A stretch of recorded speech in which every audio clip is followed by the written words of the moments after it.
మీద అంత పగ ఏమైనదన్న కేసీఆర్ కు. నా ఎమ్మడబడ్డాడు పార్టీ జరమని. పార్టీలో నేను చేరినాక నన్ను ఎక్కడ ఎదగనీయకుండా అన్ని రకాలుగా నన్ను తొక్కిపెట్టింది. బిడ్డకు చేయాలా, కొడుకు చేయాలా, కులానికి చేయాలి. రాజకీయంగా అవకాశం ఇచ్చిన పార్టీని వీడి ఇవాళ ఇవ్వని పార్టీలో ఉన్నది. వాళ్ళ బంధువు వినోద్ కుమార్ ఓడిపోతే నెల రోజుల ఆయన ప్రణాళిక సంఘం చైర్మన్ చేసింది. నేను మాదిగని, మేము ఆయన కులం కాదనే కదా, కాబట్టి మమ్మల్ని దూరం. నా అవకాశాలు మొత్తం పిడమర్తి రవిని మినిస్టర్ చేయాల్సి వస్తుందనా, లేకపోతే ఒక దళితుని మినిస్టర్ని చేయాల్సి వస్తుందా? ఆయనకు ఏకం చేయొద్దు, రాజకీయం చేయొద్దు. ఆయన ఇంట్లో కుక్కలాగా పడి ఉండాలి. నిజంగా బల్కసుమని చేసే పని ఏంటిది? కుక్కలాగా ఉంటాడా? కుక్కలాగా పడి ఉండకపోతే ఆయన వర్గీకరణకు నిజంగా కాంగ్రెస్ సపోర్ట్ చేస్తా ఉందన్న. వర్గీకరణకు కాంగ్రెస్ పార్టీ అనుకూలం, బీజేపీ పార్టీ వ్యతిరేకం. అది బీజేపీ కృష్ణమాదిగ ఇద్దరు కలిపి ఆడుతున్నటువంటి నాటకం. ఎందుకంటే ఇప్పుడు మాదిగ రిజర్వేషన్ కు సంబంధించి ఇప్పుడు మందకృష్ణ మాదిగ చేసిన చూస్తారు. వర్గీకరణని కంప్లీట్ చేసుకుంటే హీరో అవుతాడు, కానీ ఆయనకు దీన్ని కంప్లీట్ చేసుకోవాలని లేదు. వచ్చే ఎన్నికల్లో మాదిగలకు మాలకు స్విచ్ పెట్టడానికే ఈ రెడ్లు రావులు దొరలంతా కూడా చూస్తున్నారు అనేది ఒకటి. లంబాడీస్ ఎట్లయితే కాంగ్రెస్ పార్టీకి వెన్నుముకగా ఉన్నారో మరొక సన్నులాగా మాదిగలు రేపు కాంగ్రెస్ పార్టీకి ఉండబోతుంది. స్వయంగా సీఎంఏ అసెంబ్లీలో ప్రకటన చేసింది. దాంతో ఆయనకు 2 లాభాలు జరుగుతుంది. లక్ష డబ్బులని ఒక కార్యక్రమం తీసుకున్నాడు. ఊరు ఊరు వాడ వాడ అంతా తిరుగుతున్నాడు. హీనమైన నిజానికి నికృష్టమైనటువంటి పని అది. మాదిగలని తక్కువ చేసి చూసిందే ఆ పనిని మళ్ళీ అదే పట్టుకురమ్మంటారు. ఎందుకు నువ్వు? నమస్తే, వెల్కమ్ టు హిట్ టీవీ. నేను మీ సింహాద్రి. పరిచయం అక్కర్లేని పేరు, ఉద్యమంలో ఉర్రూతలూగించిన వ్యక్తి మనందరికీ తెలుసు, పిడమర్తి రవి గారు. అన్న మనతో ఉన్నారు, వెల్కమ్ చేద్దాం. అన్న నమస్తే. నమస్తే బ్రదర్. ఎట్లా ఉన్నారన్న? ఫైన్. బాగురా? కాంగ్రెస్ పాలన బాగుందా అన్న? మీరు బాగున్నారు? కాంగ్రెస్ పాలన బాగుంది. రాజకీయంగా నాకు అవకాశం రాకపోయినా పార్టీ అన్నటువంటి కొన్ని గ్యారంటీలని 1 by 1 చేసుకుంటూ వస్తూ ఉంది. ఓకే. సో రాజకీయంగా మీకు కాంగ్రెస్ గవర్నమెంట్లో కాంగ్రెస్ పార్టీలో రాలేదని మీరు ఒప్పుకుంటున్నారు. బట్ మీకు రాజకీయంగా అవకాశం ఇచ్చిన పార్టీని వీడి ఇవాళ ఇవ్వని పార్టీలో ఉన్నారు అని మీకు క్లారిటీ ఉందా?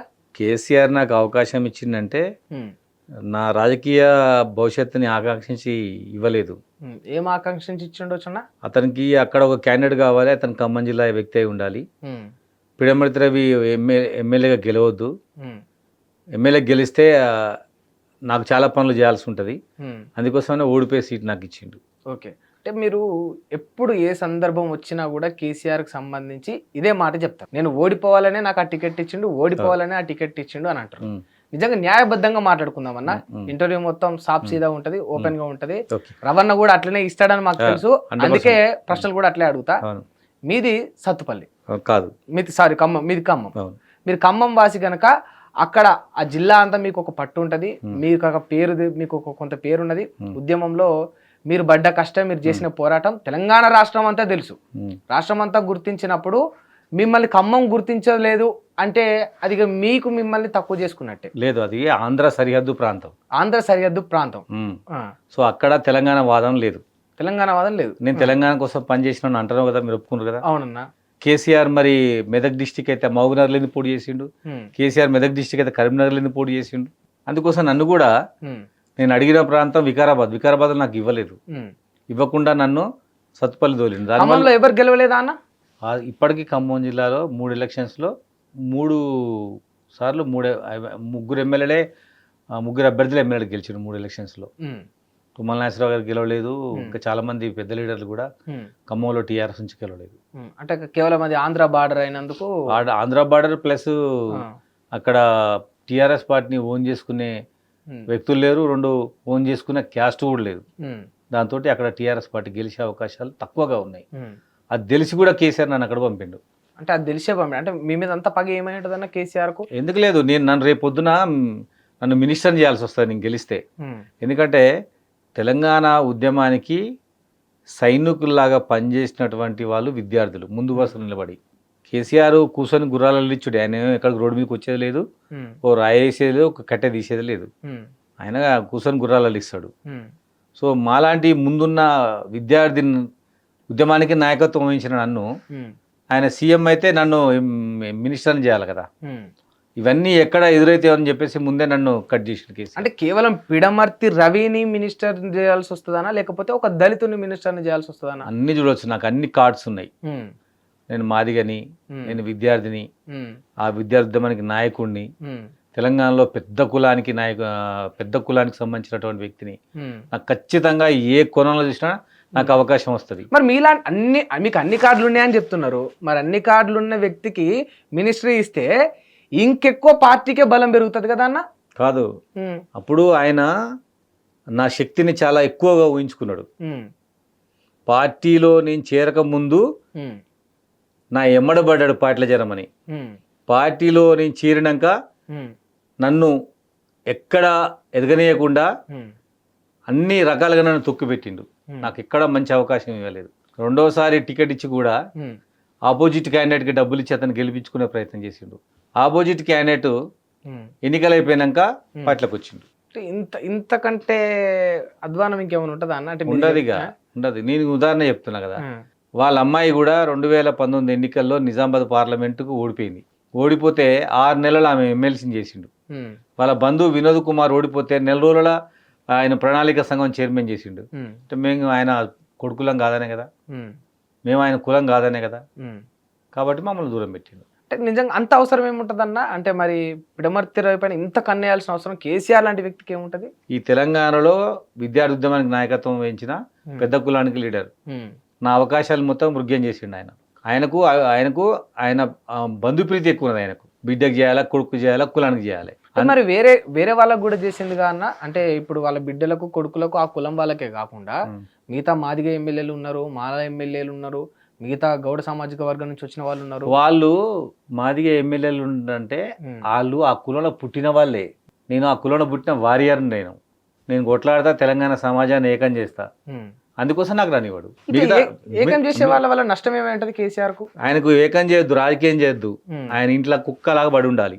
నిజంగా అంటే ఇప్పుడు ఉన్న వాళ్ళందరూ అట్లా కుక్కలా పడి ఉంటారు. కుక్కలే మరి ఆడ తలుపులు తీసేటోళ్ళు, డోర్ల కన్నులు పెట్టేటోళ్ళు, ఇది చాలా పనిచేసే చాలా పెద్ద మాట అన్న. మరి కాదా? నిజంగా బల్కసుమన్ చేసే పని ఏంటిది?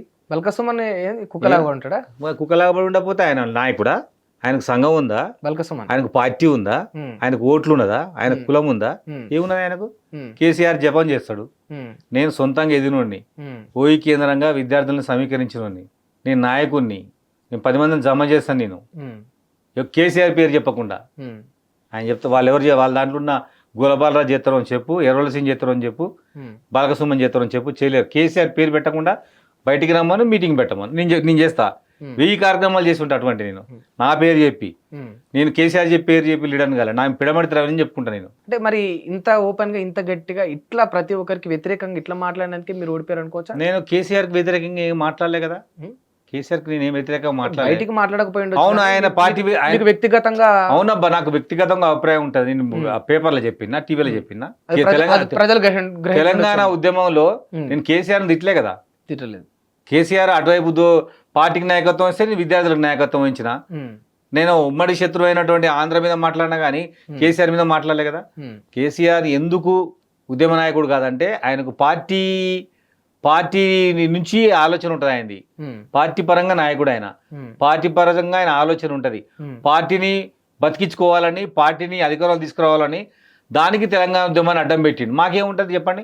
మాకేం ఇంట్రెస్ట్ లేవు, జస్ట్ తెలంగాణ రావాలంతే మా కోరిక. కేసీఆర్ కూడా అదే ఉండే కదన్నా. అంటే పార్టీయే ముఖ్యమా? తెలంగాణ ఆయనకు హిడెన్ ఎజెండా ఉన్నది. తెలంగాణ అనే పేరు మీద ఉద్యమం చేసి తెలంగాణ సాధించుకున్నాక దాని పేరు మీద ఓట్లు అడగాలి. అది ఆయన యొక్క అంతర్లీనంగా దాగి ఉన్నటువంటి ఆయన నిగూఢ రహస్యం. అది ఇదంతా కూడా రాజకీయ ఎజెండాతోనే మొదలైంది అంటారు. 100% ఆయన పొలిటికల్ లీడర్. ఇది మీరు ఎప్పుడు గమనించారు? ఇది ఎప్పుడు గమనించినంటే తెలంగాణ వచ్చిన తర్వాత గమనించాను. అంటే 2014 తర్వాత గమనించిండ్రు. అంటే మరి గమనించిన తర్వాత కూడా మరి అదే పార్టీలో టికెట్ తీసుకొని ఎట్లా అన్నా మరి వాళ్ళతోనే ఉన్నారు. అప్పటికి నేను స్టూడెంట్గా బయటకు వచ్చిన. అప్పటికి కేసీఆర్తో కలిసి పనిచేస్తున్నా. ఆయన రహస్య ఎజెండా నాకెట తెలుస్తుంది? పోను అప్పుడు జరిగిన వాటిని ఇప్పుడు నేను గుర్తు చేసుకుంటే ఆయన ఉద్దేశం ఇదే అనిపిస్తుంది. చెప్పండి, ఏ ఉద్యమకారుణ్ణి పక్కన ఉంచుకున్నాడు చెప్పండి? ఒక్కళ్ళని ఉన్నారు. ఇప్పుడు వీటలెడిపోయింది ఉద్యోగాల సంఘం నాయకుడు. విమలకేది, గద్దర్ చచ్చిపోయా, శంకరమ్మేది, ఉన్న 10 మంది లీడర్లు ఎమ్మడి పెట్టుకోలేకపోయినావు నువ్వు.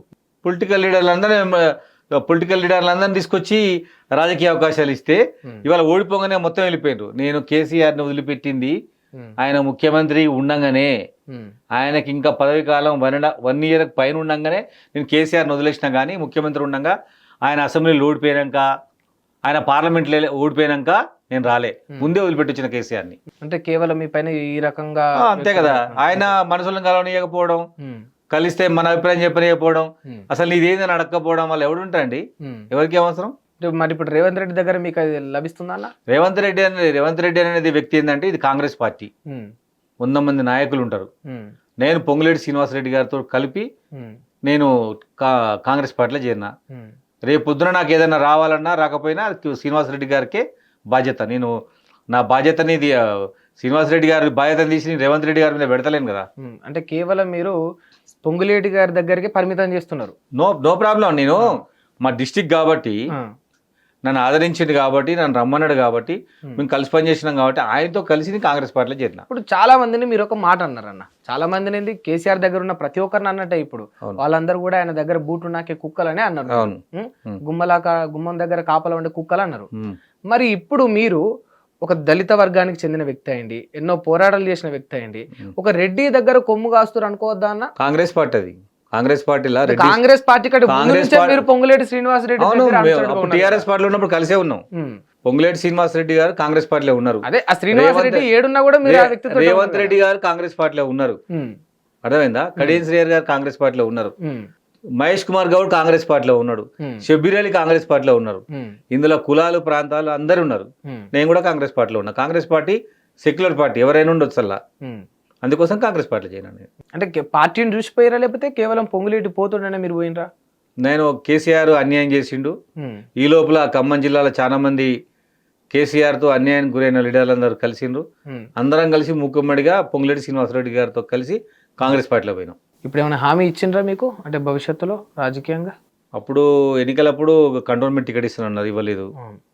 తర్వాత చైర్మన్ అన్నారు, ఇవ్వలేదు. ఇప్పుడు వచ్చే లిస్ట్లో వచ్చే అవకాశం ఉంది. ఆ కంటోన్మెంట్ టికెట్ పోయింది, అటు చైర్మన్ పదవి 2 పోయింది. ఇంకా చాలా ఉన్నాయి కదా. ఇప్పుడు చాలా ఉన్నాయని అనుకుంటున్నారు. మరి ఆ 2 పోయినట్టే ఇవి కూడా పోవని గ్యారంటీ ఏందన్న? అట్లా ఆశావాదం కదా, వస్తుందని అవకాశం, నమ్మకం. ఆశావాదులు అంటే పోయింది కదా, సత్తుపల్లి టికెట్ నాది పోయింది. సత్తుపల్లి టికెట్ వేరే వాళ్ళకి ఇచ్చారు కాబట్టి నాకు చైర్మన్ వస్తున్న ఆశ ఉంది, రావచ్చు. ఏ చైర్మన్ అనుకుంటున్నారు? ఇది అదే నేను లేదు, ఏదన్నా ఒకటి. అంటే ఇప్పుడు గతంలో కూడా మీకు ఎస్సీ చైర్మన్గా బాగా పట్టున్నది, మీకు ఒక పేరు కూడా ఉన్నది ఆల్రెడీ. ఇప్పుడు దానికి బాధ్యత కూడా వహిస్తున్నారు. ఇంకా అంటే మరి ఇంకా పిడమర్తి రవికి సూటబుల్ అయ్యే చైర్మన్ ఏముంటుందన్న? అయితే సామాజిక వర్గం కోసం పని చేయాలి, లేకపోతే మీలాంటి ఉద్యమకారుడు ఒక ఎమ్మెల్యేగా ఉండాలి. ఆ 2 కాకుండా పోయినాయి. ఇప్పుడు అంటే ఇప్పుడు తెలంగాణలో మాదిగా కార్పొరేషన్ ఉంది, లిడ్ క్యాప్ ఉంది, ఇంకా ఎస్ఎస్టీ కమిషన్ ఇంకా వేకెన్సీ కాలేదు. రెవెన్యూ మినిస్ట్రీలో ఇంకొక కార్పొరేషన్ ఉంది, అందులో కానీ ఇంకేదైనా గవర్నమెంట్కు నన్ను ఎట్లా వాడుకుంటే అట్లా ఉపయోగించకూడదు అంటారా మీ సేవలు? తప్పకుండా ఉపయోగించుకుంటా. తప్పకుండా. నేను మళ్ళీ అడుగుతున్నా, అడగండి. నిజంగా ఖచ్చితంగా ఉపయోగించుకుంటుందా? 100%. అంటే రెడ్డిల రాజ్యం ఉంది కాంగ్రెస్లో, కేవలం మిగతా వాళ్ళందరినీ కూడా వాడుకొని వదిలేస్తుంది అనే ముద్ర కూడా ఉన్నది కాంగ్రెస్ పార్టీ మీద. కానీ కాంగ్రెస్ పార్టీకి జాతీయ అధ్యక్షుడు ఖర్గే కదా, ఇక్కడ working president PCC president Mahesh Kumar Goud కదా. ఈ ముద్రను పోగొట్టుకొని డిప్యూటీ సీఎం బట్టి విక్రమార్క కదా, మన దామోదర నరసింహ దళిత మినిస్టర్ కదా. సో కాంగ్రెస్ పార్టీ ఒక విశాల దృక్పథంతో అన్ని కులాలని పెట్టే ప్రయత్నం చేస్తుంది. ఒక రాష్ట్రంలో ఒక ఆయన అధ్యక్షుడు ఉంటాడు, ఒక రాష్ట్రంలో కులానికి సంబంధించిన ఆయన ముఖ్యమంత్రి ఉంటాడు. వాళ్ళ ఈక్వేషన్స్ని బట్టి ఉంటుంది తప్ప, ఈ రాష్ట్రంలో కాంగ్రెస్ పార్టీని ఓన్ చేసుకున్న కులం రెడ్డి కులం. సో వాళ్ళు నీకు ఫోర్ ఫ్రంట్ లాగా అనిపిస్తారు, దాంతో నీకు అట్లే అనిపిస్తుంది. కానీ తర్వాత పదవులు అన్నీ ఉంటాయి కదా. అంటే రెడ్డి కులమే కాంగ్రెస్ పార్టీని ఓన్ చేసుకుంది కనుక అలా అట్లా కనిపిస్తారు అంటున్నారు, అంతేనా? మళ్ళీ చెప్పండి. రెడ్డి కులమే కాంగ్రెస్ పార్టీని ఓన్ చేసుకుంది కనుక ఓన్ చేసుకుంది, వాళ్ళ త్యాగం ఉంది, వాళ్ళ కష్టం ఉంది, వాళ్ళ డబ్బు ఉంది, వాళ్ళ సమయం ఉంది. వాళ్ళు అన్ని రకాలుగా పార్టీని కాపాడినరు, వాళ్ళకి అవకాశం వచ్చింది. భవిష్యత్తులో ఇంకా ఏ కులమైనా ఆ లెవెల్లో పనిచేస్తే వాళ్ళకు కూడా అవకాశం ఉంది కాంగ్రెస్ పార్టీ. ఒకవేళ పనిచేయని కులాలకు కూడా కొన్ని చోట్ల అవకాశాలు వస్తూ ఉంటాయి. అది ఈక్వేషన్ పెట్టి 30 రాష్ట్రాలు ఉన్నాయి.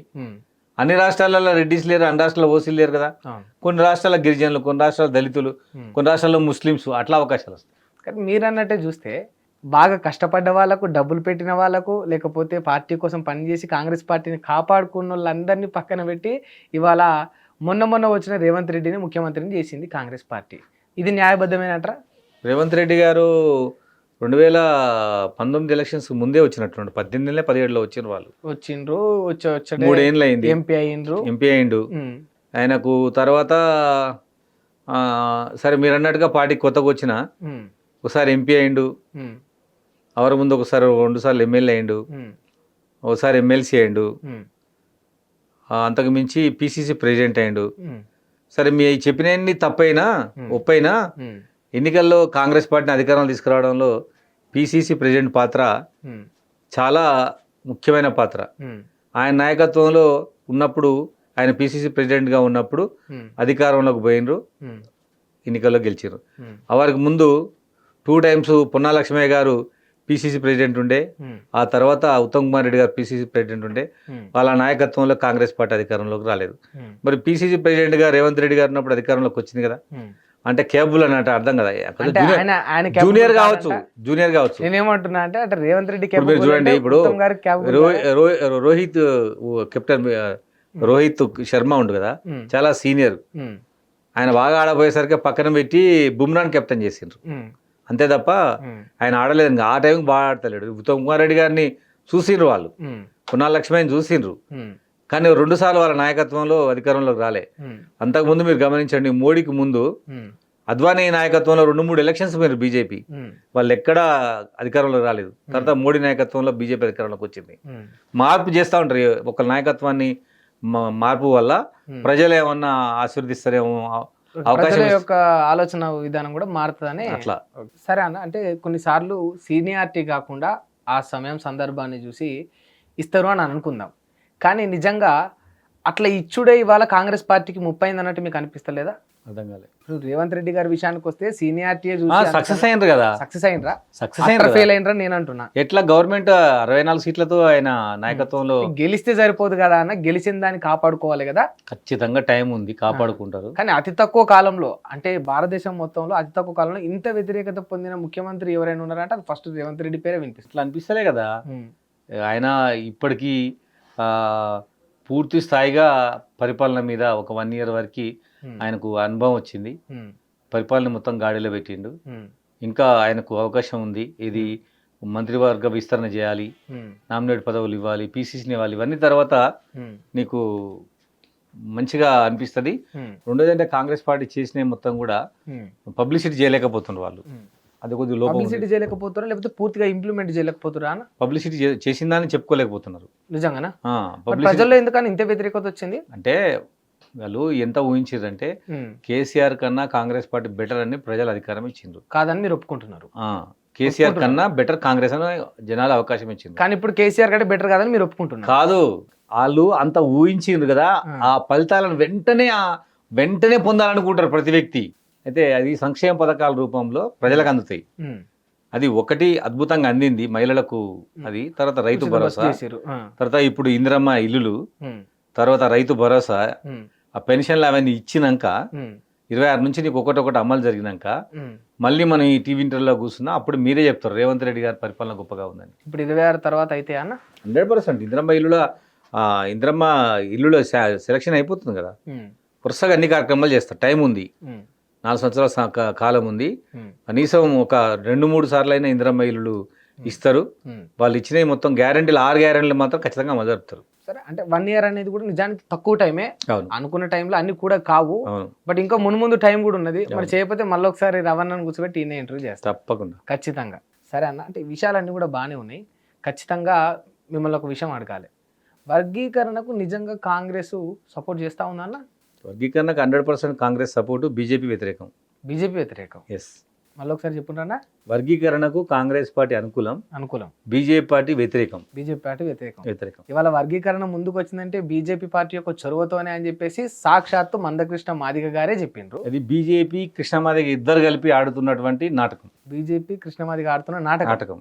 ఎందుకంటే సికింద్రాబాద్ పెరేడ్ గ్రౌండ్ లో మోడీ మీటింగ్కి వచ్చి మాదిగలకు హామీ ఇచ్చి బిల్లు పెడతా పార్లమెంట్ చట్టం చేస్తానని పోయింది కదా, మరి అది ఏమైంది? బట్ కోర్టు దాన్ని యాక్సెప్ట్ చేయలేదు కదా. దేన్ని యాక్సెప్ట్ చేయలేదు? అంటే చట్టానికి కూడా కొన్ని ఉంటాయి కదా అన్న. చట్టం సుప్రీంకోర్టు తీర్పు చట్టం ప్రకారం వచ్చింది. సుప్రీంకోర్టు తీర్పు రాష్ట్రాల బాధ్యత అని చెప్పింది. చెప్పినప్పుడు ఇందులో కృష్ణమాదిగ ఎక్కడ ఉన్నాడు, మోడీ ఎక్కడ ఉన్నాడు చెప్పండి. వాళ్ళ పాత్ర ఏంది ఇందులో? ఆ కేసు, ఆ తీర్పు పంజాబ్ కృష్ణమాదిగ పోరాటం చేయందే, ఆ పోరాటానికి నరేంద్ర మోడీ వత్తాసు పలకందే ఇవాళ కోర్టు దృష్టికి ఈ యొక్క రిజర్వేషన్ అనేది అంటే ఉద్యమాలు చేస్తే కోర్టులు తీర్పిస్తా. కోర్టులు ఎట్లా పోతాయన్నా? మోడీ చెప్తే తీర్పులు ఇస్తారా? మోడీ చెప్తే కాదు కానీ పోరాటాలు చేసి ఆ పోరాటాలని కదా జనాలు గుర్తు. మరి కృష్ణమాదిగ కోర్టుకు పోలే కదా, పిటిషన్ లేదంటే లేదు, ఎవరే లేదా, ఆయనకి పిటిషన్ పెండింగ్ లో ఉంది. పంజాబ్ లో సంబంధించిన Devender Singh versus supreme court case ఇది. దాంట్లో తీర్పు వచ్చింది. దానిలో భాగంగా రాష్ట్రాలు చేసుకోవచ్చు అని సుప్రీంకోర్టు ఉత్తర్వు ఇచ్చింది. అంటే ఇప్పుడు వరస్ట్ తీర్పు ఇది.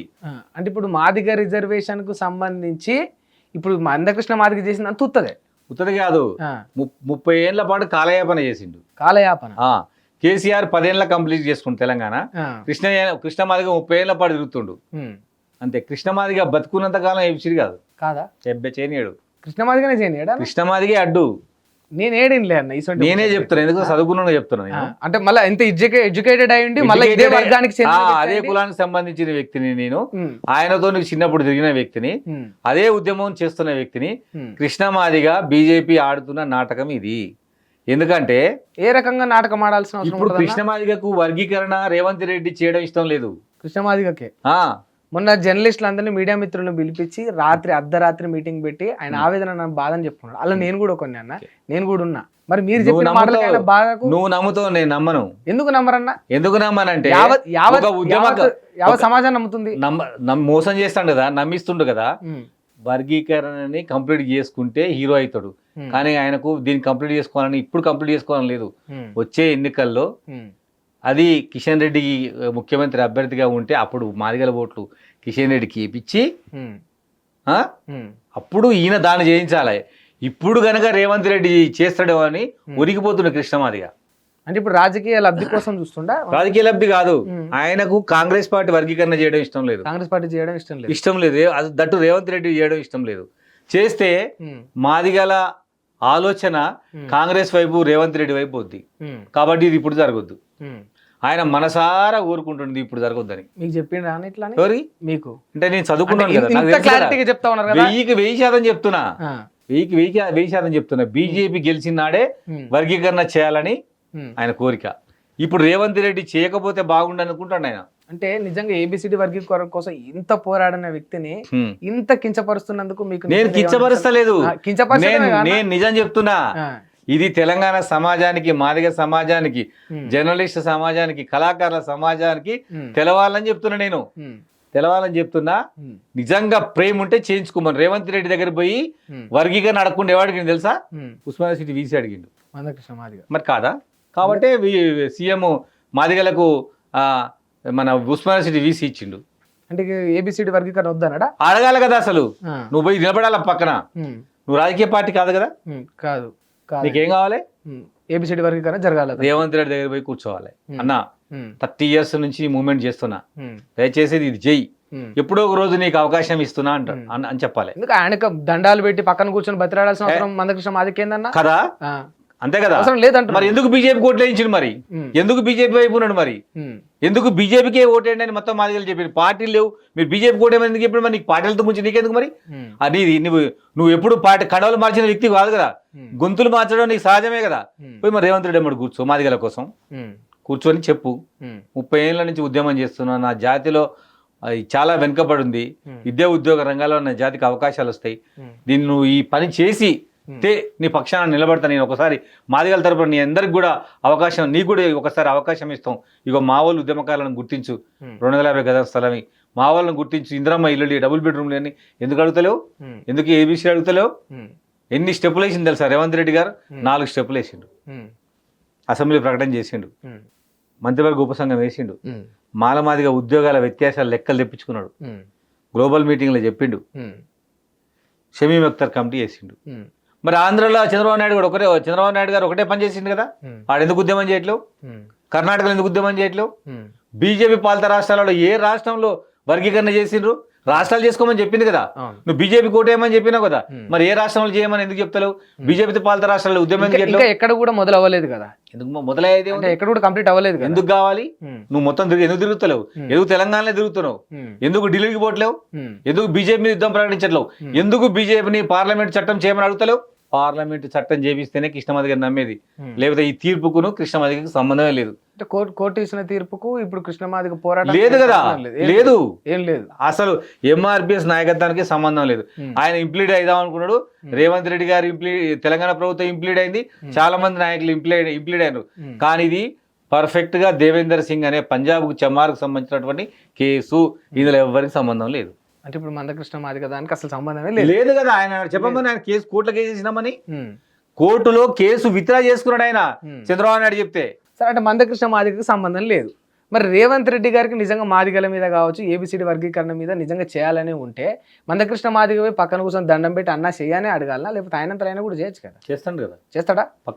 పక్కా చేస్తాడా? చెప్పనా? కానీ మాదిగలకు మాలకు స్విచ్ పెట్టనీకే ఈ రెడ్లు రావులు దొరలంతా కూడా చూస్తున్నారు అనేది ఒకటి ఉన్నది. అక్కడ సుప్రీంకోర్టు తీర్పు వచ్చింది, చేయకుండా రాష్ట్రాలు చేసుకోమని చెప్పింది కదా. రాష్ట్రాలు చేసుకో, స్వయంగా సీఎంఏ అసెంబ్లీలో ప్రకటన చేసిండు, అక్కడ ఫిక్స్ అయిపోయిండు రేవంత్ రెడ్డి గారు. అంత పెద్ద మనిషి అసెంబ్లీలో రాష్ట్రం అంతా చూస్తున్నా కానీ చేయకుండా రేపు అసెంబ్లీ ఎలక్షన్లకు ఎట్లా పోతాడు? అందుకోసమే రేవంత్ రెడ్డి గారు చేసిపోతాడు. దాంతో ఆయనకు 2 లాభాలు జరుగుతాయి రేవంత్ రెడ్డికి. లంబాడీస్ ఎట్లయితే కాంగ్రెస్ పార్టీకి వెన్నుముకగా ఉన్నారో, మరొక కన్నులాగా మాదిగలు రేపు కాంగ్రెస్ పార్టీకి ఉండబోతారు. ఈ భయమే కృష్ణమాదిగని బీజేపీని వెంటాడుతుంది. అంటే ఇప్పుడు క్రెడిట్ కాంగ్రెస్ కు పోవద్దు, కాంగ్రెస్ పార్టీ అధికారం ఉన్నప్పుడు ఇది జరగొద్దు, మాదిగలు నా వైపు బీజేపీతోని రావాలే అన్నది ఆయన కృష్ణమాది గారి యొక్క అభిమతం. అంటే నిజంగా అదే ఉద్దేశం ఉంటే ఇప్పుడు 1,00,000 డబ్బులు అనే ఒక కార్యక్రమాన్ని తీసుకున్నాడు, ఊరు వాడ అంతా తిరుగుతున్నాడు. అది సోషల్ మీడియా ప్రచారం అంతే, జనాలు రారు పెద్ద, 10,000 నుంచి 15,000 వస్తాడు. 1,00,000 డబ్బులు అన్నారు, 1,00,000 డబ్బులే. మాదిగలను డబ్బులు కొట్టియాలి, చెప్పులు కుట్టియాలి. హీనమైన నిచాతి నికృష్టమైనటువంటి పని అది. ఇప్పుడున్నటువంటి ఈ డిజిటల్ సమాజంలో మాదిగోళ్ళు ఇంకా డబ్బులు కొట్టుకొని చెప్పులు కుట్టుకోవాలన్నమాట. అంటే అది కులాన్ని, వృత్తిని, నీచమైన వృత్తి కదా. మాదిగలని తక్కువ చేసి చూసిందే ఆ పనిని, మళ్ళీ అదే పట్టుకురమ్మంటారు. ఎందుకు నువ్వు డాక్టర్ బిఆర్ అంబేద్కర్ లాగా సూట్ వేసుకొని అనట్లే? మేము ఇంకా డప్పులే కొట్టాలా, చెప్పులే కుట్టాలా? ఇక మేము ఇంత చదువుకొని ఇంకా ఆ పని ఏంది? ఉద్యమానికి రీతులు లేవా? అంటే వృత్తిని అవమానిస్తున్నారు. చేతగాక, చేయలేక, చెయ్యలేక, డబ్బులు పెట్టలేక, వివేకుని ఎదిరించే దమ్ము లేక, ఎదిరించే దమ్ము లేదా? దమ్ము లేక ఈ మీటింగ్ పెట్టకుండా డప్పులు కళాకారులకు అప్పచెప్పిండి పని. అంటే వాళ్ళు ఏది చేస్తే వీళ్ళు అదే చేయాలా? ఎవరు వాళ్ళు ఏది చేస్తే వీళ్ళు అదే చేయాలా? డెమోక్రసీలో ఏముంటది? వీళ్ళకో స్టైల్ ఉంటది కదా. ఏముంటది? వీళ్ళకో స్టైల్ ఉంటది కదా. అది కాదు స్టైల్ అంటే, కౌంటర్ కొట్టలేక, కౌంటర్ కొట్టలేక, జనాలేక కాదు, జనాలు తీసుకురాలేక, ఉత్తగా డప్పులు కళాకారులకు పాటలు అప్పచెప్పి, వేరు అందరినీ కూడా పాటలు అప్పచెప్పి, వాళ్ళని తీసుకొచ్చి మాలల మీద కడితే వాళ్ళు రోడ్డు మీదకి వచ్చి ఎక్కే. ఏనాడు 30 ఏళ్ళ మాలలు రోడ్డు మీదకి వచ్చిన పరిస్థితి లేదు. కృష్ణమాదిగ వల్లనే, ఆయన వైఖరి వల్లనే ఇవాళ మాలలు రోడ్డు మీదకి వచ్చిండ్రు. మాలలకు సపోర్ట్ చేస్తుందే కృష్ణమాదిగ. మాలలకు కూడా కృష్ణమాదిగ సపోర్ట్. మరి అంతే కదా. సికింద్రాబాద్ పెరేడ్ గ్రౌండ్ మీటింగ్ కి పర్మిషన్ ఇప్పించింది ఎవరు? ఇప్పించారన్నా? కృష్ణమాదిగ కదా. వివేక్ ఇప్పించింది. వివేకు కృష్ణమాదిగ అత్యంత రహస్య ఆప్త మిత్రులు ఇద్దరు. నువ్వు అటుండు, నేను ఇటుంటా. నేను ఏడిన్లే అన్న, మీరు చెప్పిన ముచ్చట్లన్నీ మీ దగ్గరనే వింటున్నా. ఇవన్నీ బయట జరిగేటి బ్రదర్. నువ్వు జర్నలిస్ట్ మిత్రుడు కాబట్టి నీ పనిలో బిజీ ఉన్నావు. నేను వర్గీకరణ ఉద్యమకారుణ్ణి, నాకు అదే పని. నిజంగా వివేక్ మందకృష్ణ మాదిగ ఇద్దరు ఒకటి. మీరు వాళ్ళిద్దరు ఇప్పుడు మాట్లాడుకున్న మాటలలో ఎప్పుడైనా ఇద్దరు కలిసి గట్టిగా తెచ్చుకున్నారా? నువ్వు అటుండు, నువ్వు అటు రెచ్చగొట్టు, నేను ఇటుంటా, ఇటు రెచ్చగొడతా.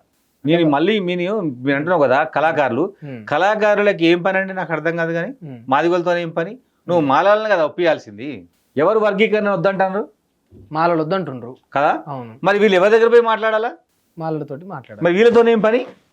వాళ్ళ గొంతులు వినిపిస్తున్నారేమో. గొంతులు ఎన్నిసార్లు వినిపిస్తావు? 30 ఏళ్ళ నుంచి అందరు వినిపించారు. హరగోపాల్ నుంచి, బాలగోపాల్ నుంచి. నీకు మాదిగ ఉద్యమానికి సపోర్ట్ చేయని వ్యక్తి ఎవరు? మాదిగ ఉద్యమానికి సపోర్ట్ చేయని సంఘాలు ఎవరు? పార్టీలు ఎవరు? నువ్వు ఎందుకు విమలక పృథ్వీకి ఏం పని లేదా? వీళ్ళకు పోయి వాళ్ళ కదా ఒప్పియాల్సింది. వివేక్ తో మాట్లాడాలా, చెన్నైతో మాట్లాడాలా, రామ్ ప్రసాద్ తో మాట్లాడాలి. తింటారా? మీటింగ్లు పెట్టుకుని డబ్బులు వినట్లే. మేము వినటోళ్ళతో మాకేనా చెప్పేది? మరి వాళ్ళకి కదా చెప్పాల్సింది. ఒప్పుకోను ఒప్పియాలి కదా.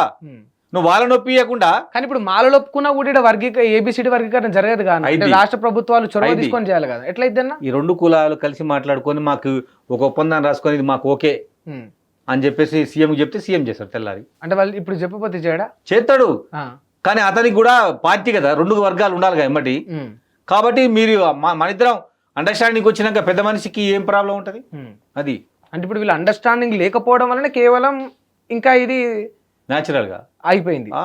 కేవలం అండర్స్టాండింగ్ లేకనే మాల మధ్యల మధ్య అంతే, లేకపోతే తలుచుకుంటే ఇప్పుడే చేసేస్తారు. అంటే నేను ఇప్పుడు మీరు ఈ మాల కులాలని మాది కులాలని మీరు కూర్చోబెట్టి ఒప్పియండి, వాళ్ళ మధ్య అండర్స్టాండింగ్ వచ్చి ఒక మధ్యవర్తి తీసుకుపోయి సీఎం ఒప్పియండి, అడగండి, సీఎం ఒప్పుకొని వచ్చే ఫిబ్రవరిలో బడ్జెట్లో పెట్టబోసు చూడు.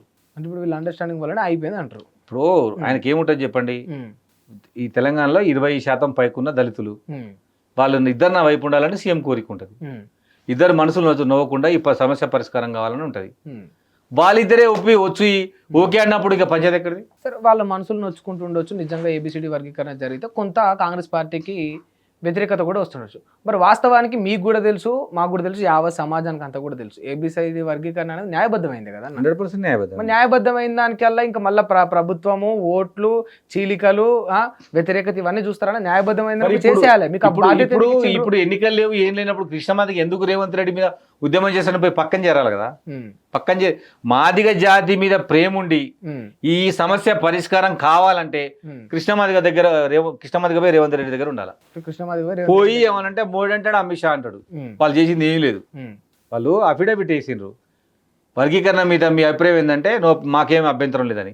దానికే ఈ మొత్తం క్రెడిట్ అంతా బీజేపీకి రావాలని బూతాడు కృష్ణమాదిగ. అయిపోయింది ఆ ఘట్టం. సార్ నువ్వు అంటున్నావు కదా ఆయన వల్లనే, మరి ఇది చేసుకోరా పోయి రేవంత్ రెడ్డి మండలి పడి. అంటే నాకు తెలిసి రవణకు మొత్తం మీద మందకృష్ణ మాదిగ వచ్చి రేవంత్ రెడ్డి దగ్గర ఉండాలి.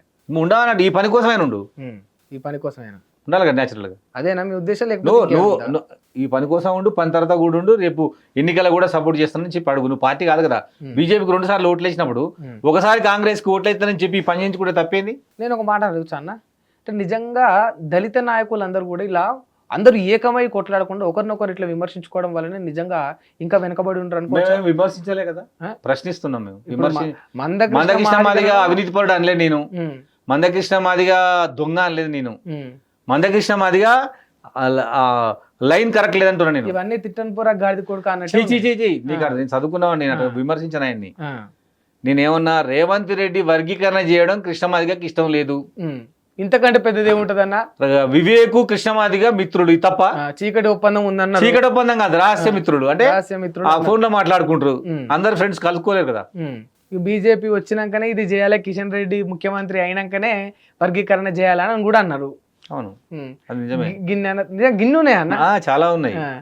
పై కనిపించేటి ఒకటి, లోపల జరిగాయని వేరే. ఎందుకన్నా అంటే నిజంగా సరే మీరు అన్నారు కదా, మాదిగలందరూ పోయి మాలను నొప్పించి ఈ వర్గీకరణను.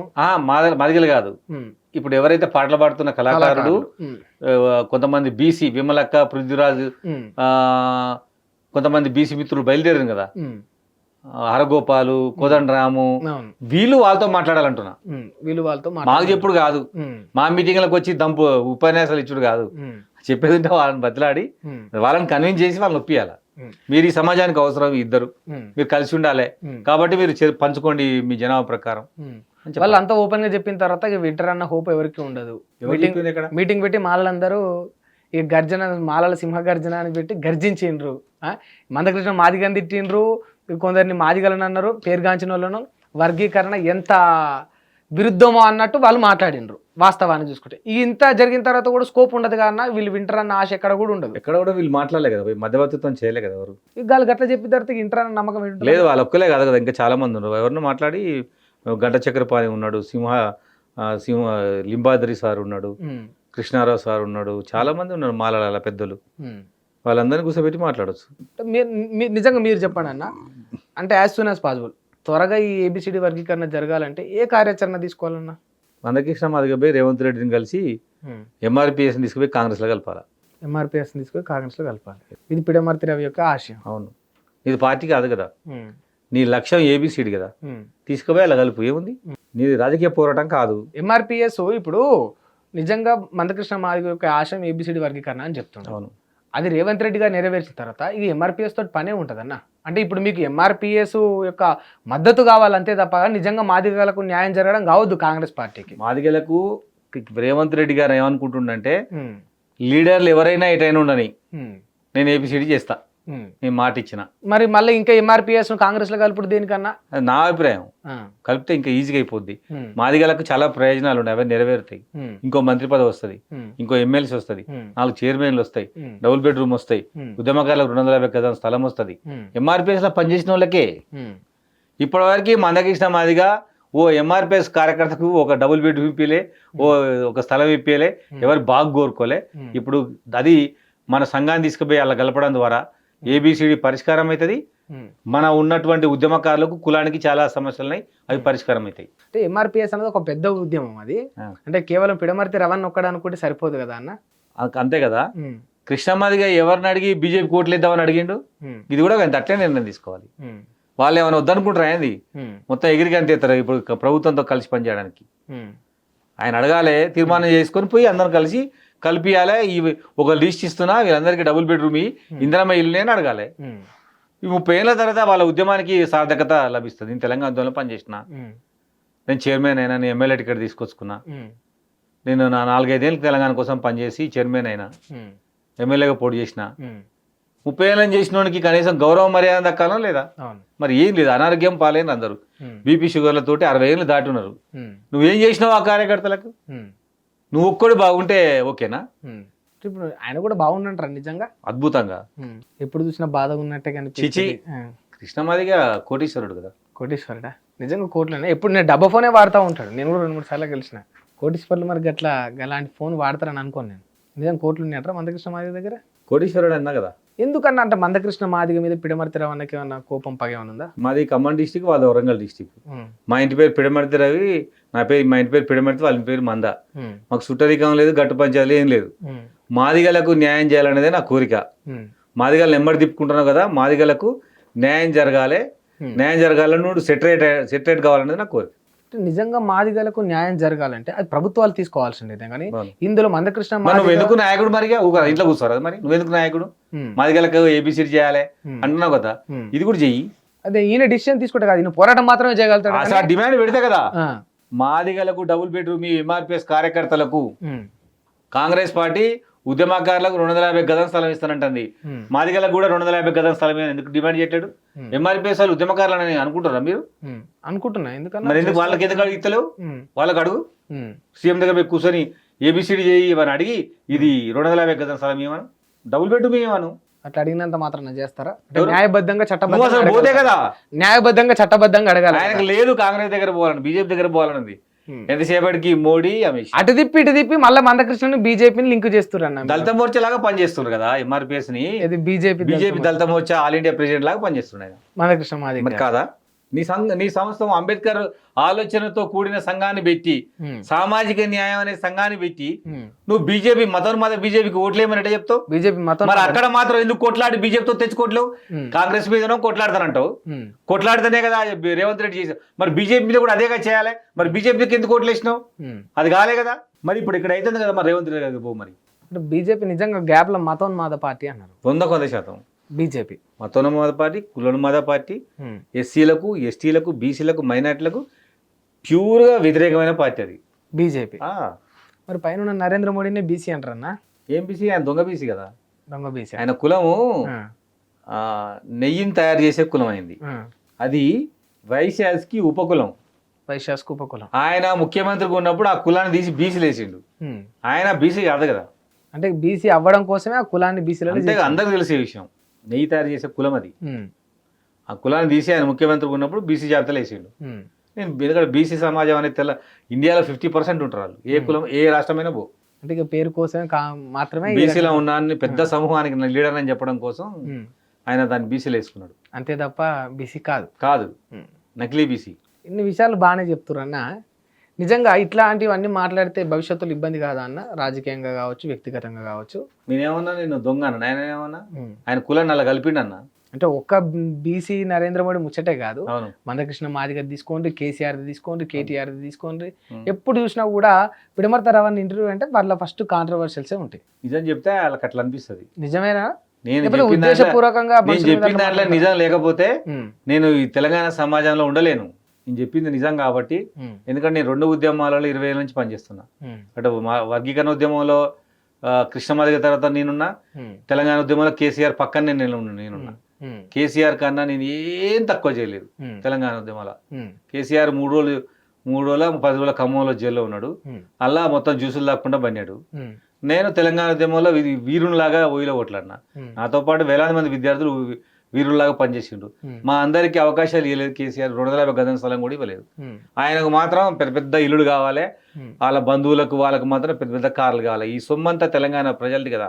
నిజంగా తెలంగాణ ప్రజలదే ఈ సొమ్మంతా కొట్లాడి తెచ్చిన వాళ్ళకి నిజంగా న్యాయం జరగాలి.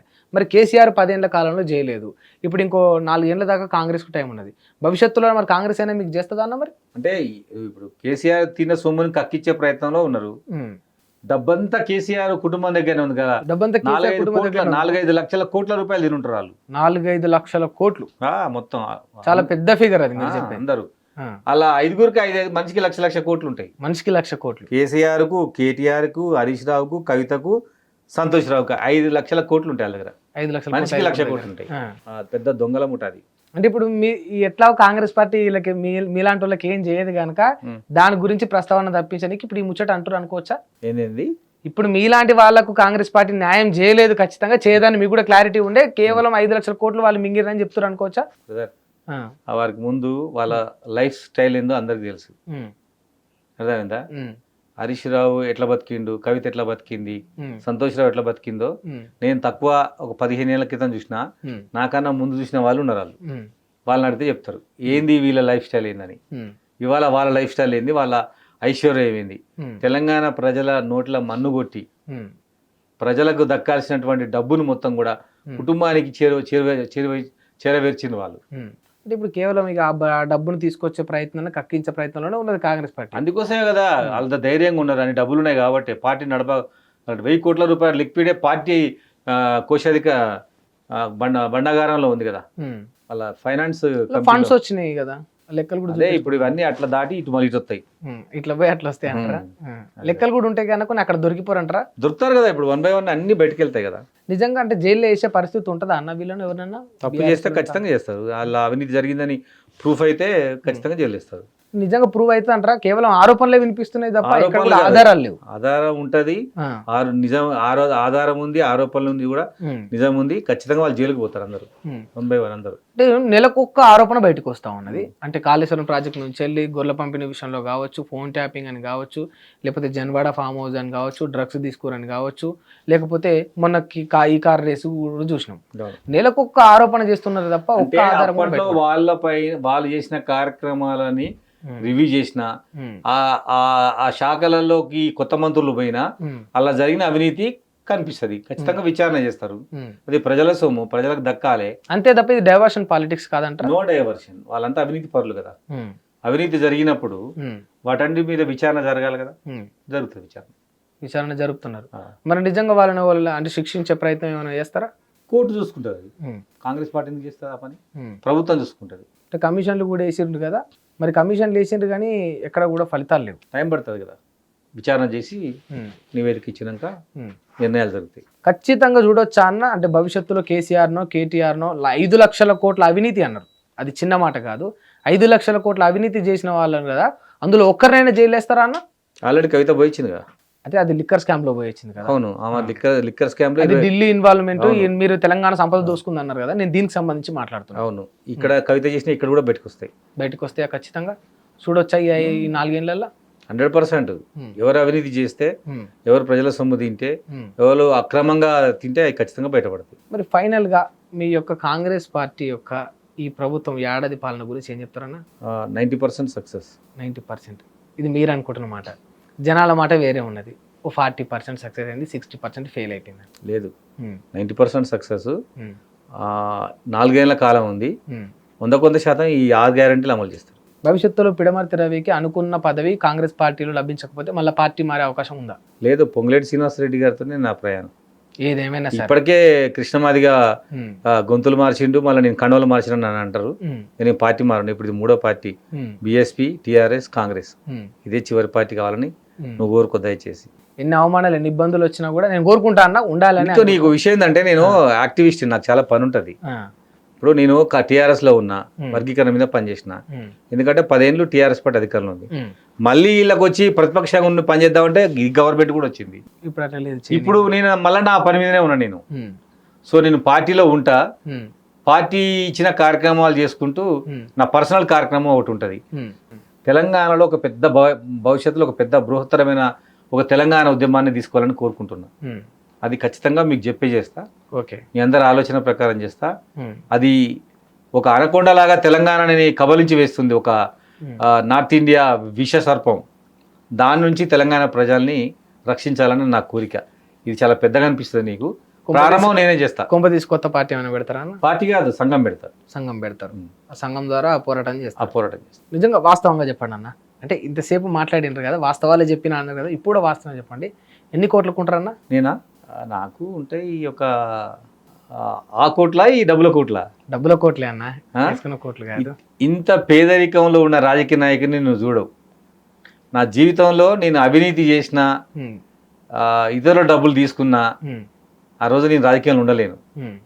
అంత నిజాయితీగా బతుకుతాను నేను. అందరిని దొంగలు అన్నారు, లక్షల కోట్లు తిన్నారన్నారు, మీరు మాత్రం నిజాయితీ పడడం చెప్పుకున్నారు. నాకేమున్నది, రా చూసుకుందా ఒకసారి, రా మా ఇంటికి, ఆ, మధ్యలో భోజనాలకు పిలుస్తా. ఆ. చాలా సింపుల్ గా, చాలా చాలా చాలా సింపుల్ గా బతుకుతాను నేను. నిజంగా డబ్బులు ఏం లేవన్నా? అసలు పొంగులేటి సీన్ అన్న బాగానే మీకు సూట్ కేట్లు పంపిస్తాడు అనే ఒక టాక్ కూడా ఉంది బయట. ఇంకో విషయం చెప్పనా, ఉమ్, నేను అడిగితే ప్రతి నెల డబ్బులు ఇస్తాడు అన్న నాకు.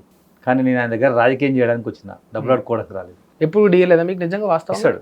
ఇస్తాడా? ఎప్పుడు బిఫోర్ ఎలక్షన్స్ మాత్రమే ఆ, నా కాన్సెన్స్ కి ఉమ్, ఆర్థిక సాయం చేసిండు, దీన్ని తిరగడానికి, ఓకే. కార్యక్రమాలు చేయడానికి. ఉమ్, ఎప్పుడైతే ఎలక్షన్స్ అయిపోయినాయో ఉమ్. నేను మళ్ళీ ఒక్కసారి 100 రూపాయలు కూడా తీసుకోలేను. ఇంటర్వ్యూ క్లోజ్ చేసే ముందు కొందరు వ్యక్తుల పేరు చెప్తా, వాళ్ళ గురించి మీ అభిప్రాయం చెప్పండి. ముందుగా రేవంత్ రెడ్డి, డిజిటల్ నాయకుడు ఆయన, speed, KCR, outdated, KTR, computer ఆయన అంతే, బట్టి విక్రమార్క, ఫ్యూచర్ లీడర్, మందకృష్ణ మాదిగ, ఉద్యమ నాయకుడు, వివేక్ వెంకటస్వామి, డబ్బున్నవాడు, నరేంద్ర మోదీ, మాయగాడు, కిషన్ రెడ్డి, కట్టిరగదు పాము చావదు. బండి సంజయ్, పాప ఆయన గురించి చాలా మంచి వ్యక్తి, పొంగులేటి శ్రీనివాస్, మా అన్న. ఫైనల్లో పిడమర్తి రవి. ఎప్పుడు నిరంతరం ప్రజల కోసం ఉండే నాయకుడు. థ్యాంక్ యూ అన్న. రైట్. హిట్ టీవీ యాప్ ఇందులో short news, live news, entertainment shows, movies, digital magazines తో పాటు మీ జిల్లా వార్తలను కూడా ఫ్రీగా చూడొచ్చు. అంతేకాదు కేజీ నుంచి పీజీ వరకు విద్యార్థులకు స్కాలర్షిప్ కూడా అందిస్తున్నాం. ప్రతి వారం 10 మందికి లక్కీ డ్రా ద్వారా ఒక్కొక్కరికి 10,000 రూపాయలు అందిస్తున్నాం. ఇంకెందుకు ఆలస్యం, వెంటనే హిట్ టీవీ యాప్ ని డౌన్లోడ్ చేసుకుని ఫ్రీగా ఎంటర్టైన్మెంట్ పొందండి. Hit TV app. Hit TV app. Please download Hit TV app. Hit TV యాప్ని ఫ్రీగా డౌన్లోడ్ చేసుకొని ఎంజాయ్ చేయండి. మీకు నచ్చిన ఎంటర్టైన్మెంట్ కోసం హిట్ టీవీ యాప్ ని ఫ్రీగా డౌన్లోడ్ చేసుకుని ఎంజాయ్ చేయండి. హిట్ టీవీ యాప్ని డౌన్లోడ్ చేసుకుని ఆస్వాదించండి, ఆశీర్వదించండి. ఇంతమంది సెలబ్రిటీలు హిట్ టీవీ యాప్ ని డౌన్లోడ్ చేసుకోండి అని చెప్తున్నారంటే ఎంత మంచి యాప్ ఆలోచించండి. అమెరికా అమెరికా అమెరికా అమెరికాలో చదవాలనుకునే వాళ్ళకి విశ్వసనీయమైన పేరు మన శౌర్య కన్సల్టెన్సీ. UK లో 1 year masters. UK లో 1 year masters. 2 years work permit up to 5 years visa. Contact Saurya Consultancy. Contact 89851 89851.